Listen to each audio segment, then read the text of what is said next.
As of my last knowledge update in September 2021, Windows 11 has certain hardware requirements that need to be met for the operating system to be installed and run properly.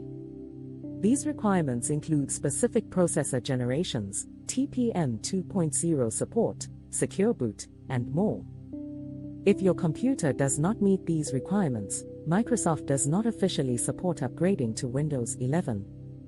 However, if you're still interested in attempting the upgrade, here's a general outline of steps you might consider. Check hardware compatibility. First, ensure that your computer meets the minimum hardware requirements for Windows 11. These include having a compatible 64-bit processor, at least 4 GB of RAM, 64 GB of storage, TPM version 2.0, DirectX 12 compatible graphics with a WDDM 2.0 driver, and a high-definition 720p display that is greater than 9 diagonally.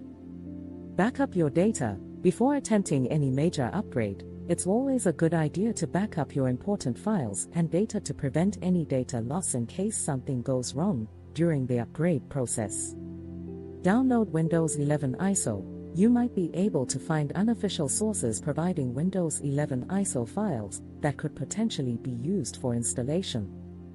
However, I strongly advise against using unofficial sources as they can be risky and may contain malware or other issues.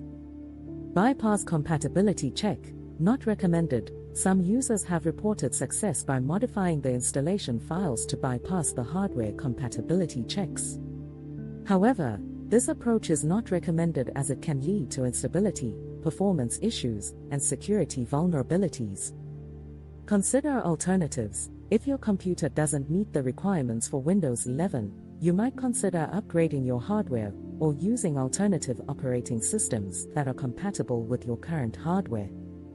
Remember, attempting to run Windows 11 on unsupported hardware can result in a range of problems, including software and driver incompatibility, poor performance, and security vulnerabilities. It's generally recommended to stick to the operating system that's officially supported for your hardware to ensure a stable and secure computing experience.